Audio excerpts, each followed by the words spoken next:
सीमा घोष जी, ये भी हमारी प्राइम मेंबर हैं। अविनाश सर ये कह रही हैं कि क्या टाटा केमिकल्स 760, LTTS 3709 3709 रुपये, आधार हाउसिंग फाइनेंस 528 रुपये पर है। कह रही है कि इन पापों को क्या तेजस नेटवर्क्स के निर्मल पावन जल से धो दूं क्या? कोई एक बेस्ट स्टॉक जो आप बता दें हाई प्रॉफिटेबिलिटी वाला, जिसमें इनमें से निकल के अगर एंटर किया जाए तो सारे जो दिक्कतें हैं या फिर जो लॉसेस हैं वो कवर हो जाएं। नहीं, मेरे ख्याल से देखो, अगर ये टाटा केमिकल्स होल्ड करती है तो मुझे लगता है कि अगर नजरिया इनका 12-15 महीना है तो डेफिनेटली इसमें एक अच्छा रिस्क रिवॉर्ड बन सकता है। देखिए, सोडा ऐश की कीमतें की जो गिरावट थी वो अभी रुकी हुई है और एंड यूजर सेक्टर्स भी अच्छा काम कर रहे हैं। तो मैं कहूंगा कि टाटा केमिकल्स इनमें से सबसे अच्छा लग रहा है। कहीं ना कहीं रिस्क रिवॉर्ड अच्छा है, टाटा ग्रुप कंपनी है। प्लस मैं कहूंगा कि आने वाला साल इनके लिए पिछले साल के मुकाबले में काफी अच्छा होगा। तो नजरिया इस कंपनी पे ही रखिए और हो सकता है कि सेकंड थर्ड क्वार्टर में आपको एक अच्छा रिजल्ट का परफॉर्मेंस का अपटिक भी देखने को मिले। अच्छा, ठीक है। मतलब आप कह रहे हैं कि टाटा केमिकल्स को रखिए, और LTTS और आधार हाउसिंग फाइनेंस? नहीं, ये दोनों में मेरे ख्याल से देखिए, अगर इनकी पोजीशन है तो होल्ड करें, बट फ्रेश खरीदारी की राय नहीं है, क्योंकि मैं कहूंगा कि आधार हाउसिंग की बात करें या टिपिकली एलटीटीएस की बात करें तो इसमें ग्रोथ तो जरूर है, बट हो सकता है कि एक दो क्वार्टर्स के लिए ये स्टॉक में कोई इमीडिएट नियर टर्म में कोई ट्रिगर नहीं है। एक छोटे रेंज में ही ये स्टॉक घूमेंगे। बट टाटा केमिकल में अगर नंबर्स अच्छे आते हैं, होपफुली सितंबर दिसंबर के क्वार्टर के लिए, तो मेरे ख्याल से काफी मार्केट फ्रेंडली स्टॉक है, इसमें अच्छी कमाई हो सकती है। महेश सर, पिछली बार मेरी आपसे टाटा केमिकल को लेकर बातचीत हुई भी थी। आपने कहा था कि लॉन्ग टर्म का अगर व्यू है तो ज़रूर टाटा केमिकल्स को आप चाहें तो होल्ड करके चल सकते हैं। पूरा ये जो सिनेरियो बना है सर, एन चंद्रा साहब का जो इस्तीफा आया है उसके बाद टाटा ग्रुप के स्टॉक्स में गिरावट आई, और जिस दिन गिरे थे, जिस दिन इस्तीफा आया था, उस दिन भी ये स्टॉक पॉजिटिव बंद हुआ था रिकवर होने के बाद। यानी कि वैल्यू तो नज़र आती है, स्पेशली टाटा सन्स की जो लिस्टिंग, एक्सपेक्टेड लिस्टिंग है, अगर वो फ्रक्टिफाई हो जाती तो फिर इनके लिए वैल्यू अनलॉकिंग भी खुलती हुई नजर आएगी।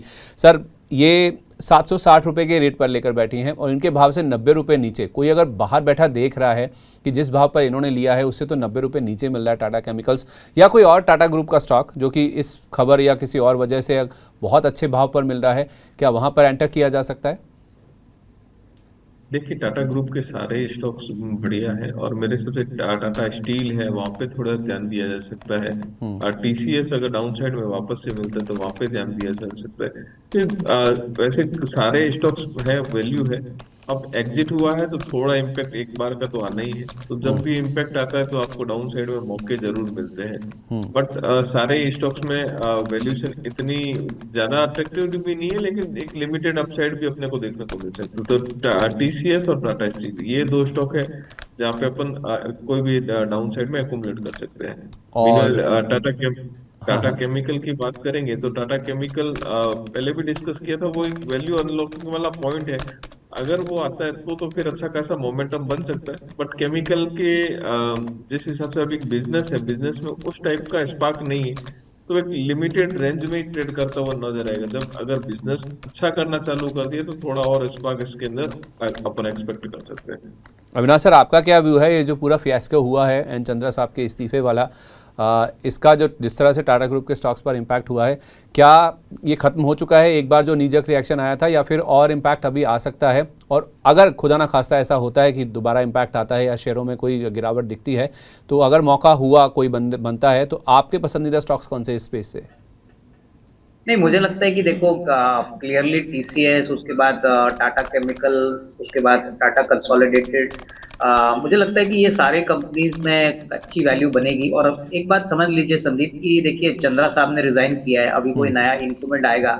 देखिए, ये एक नॉर्मल प्रोसेस है। मुझे पता है कि पिछली बार भी ऐसा एक इवेंट हुआ था जब टाटा ग्रुप की सारी कंपनीज डाउन थी, बट उसके बाद मार्केट ने ग्रेजुअली सारे स्टॉक्स में रिकवरी देखने को मिली। तो मार्केट डेटा को रिस्पेक्ट करता है। और चंद्रा साहब का रेजिग्नेशन से बिजनेस मॉडल चेंज नहीं होगा, इनका बिजनेस में कोई बदलाव नहीं आएगा। ये सारी कंपनीज प्रोफेशनल कंपनीज और प्रोफेशनल सीईओ से रन होती है। तो मुझे लगता है कि जो लंबा निवेशक है उसको तो ये मौका समझना चाहिए कि आपको एक अच्छी कंपनी निचले भाव पे अगर मिलती है, जस्ट बिकॉज सेंटिमेंट खराब हो चुका है, तो आपको डेफिनेटली इसमें थोड़ा सा पोजीशन एक्यूमुलेट करना चाहिए। ऐसा कोई बिजनेस में खराबी नहीं है, इस कारण से स्टॉक गिरे नहीं है। तो मैं तो कहूंगा कि अगले साल 1.5 साल का नजरिया किसी का है तो अपने पोर्टफोलियो में ऐड करिए, ये काफी अच्छा मौका है इस अपॉर्चुनिटी को कैपिटलाइज करने का। चलिए, तो महेश सर कह रहे हैं कि टाटा स्टील और टीसीएस इनको अगर गिरावट पर मिलते हैं तो ज़रूर आप पोर्टफोलियो में ऐड कीजिए। और अविनाश सर कह रहे हैं कि टीसीएस और टाटा केमिकल्स ये टाटा ग्रुप के पसंदीदा शेयर है, किसी भी कारणवश अगर नीचे मिलते हैं तो ज़रूर इनको आप लॉन्ग टर्म के लिए होल्ड करके चल सकते हैं। इनफैक्ट 18 तारीख को टाटा सन्स की जो एजीएम है वो होने वाली है, तो उस एजीएम से पहले ही एन चंद्रा साहब का इस्तीफ़ा आया है। 6 महीने पहले भी एक बैठक हुई थी, तो उसमें इनका जो रीअपॉइंटमेंट है उसको लेकर सहमति नहीं बन पाई थी, और यही मुद्दा था, यही कारण था जिस वजह से एन चंद्रा साहब ने अब इस्तीफ़ा दे दिया। अपना कार्यकाल पूरा करेंगे फरवरी 2027 तक, लेकिन नया नाम कौन होगा, लीडरशिप ट्रांजिशन किस तरह का होगा, और जो नया चेहरा आएगा, जो नया लीडर आएगा, क्या वो एग्रेसिव स्ट्रैटेजी रखेगा जैसे एन चंद्रा साहब के कार्यकाल में हमने देखी है, या फिर वो बिजनेस को कंसोलिडेट करने की कोशिश करेगा, यही एक सवाल है जो कि हर कोई देखना चाहता है। जिस वजह से आप देखेंगे ज़्यादातर टाटा ग्रुप के स्टॉक्स आपको एक वेट एंड वॉच या तो फिर कंसोलिडेशन के मोड में नजर आएंगे। चलिए, टाटा मोटर्स पीवी भी देख लेते हैं। अब टाटा ग्रुप की जब बात चली रही है तो कल इसके नंबर्स आए हैं। मैं सर नंबर्स अच्छे नहीं आए हैं। टाटा मोटर्स पीवी में दिक्कत नहीं है, लेकिन दिक्कत आ रही है जेएलआर में। जेएलआर में अगर आप देखेंगे सर तो इनके जो नंबर्स आए हैं बाजार अनुमान से कमज़ोर आए हैं। मार्जिन में भी पिक्चर आप देखेंगे तो कमी देखने को मिली है। बिड्डा भी जैसा बाजार अनुमान करके चल रहा था उसके नीचे ही आता हुआ दिखा है, शार्प नीचे की तरफ रिएक्शन है।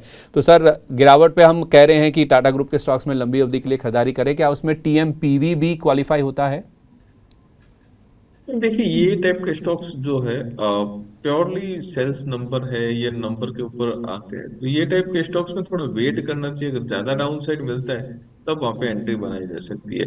यहाँ पे एक लंबी अवधि में भी एक पोटेंशियल जो है, लिमिटेड अपसाइड पोटेंशियल है, तो यहाँ पे अगर लिमिटेड अपसाइड पोटेंशियल के हिसाब से खरीदारी करनी है तो फिर की जा सकती है।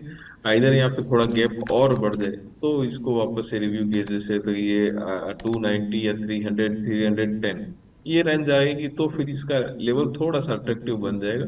अभी के हिसाब से सीवी थोड़ा सा ज्यादा अट्रैक्टिव लग रहा है, जहाँ पे नंबर भी ठीक ठाक आए, तो वहां पे खरीदारी की राय जरूर बनेगी अगर कोई भी कारणवश डिप मिलती है तो।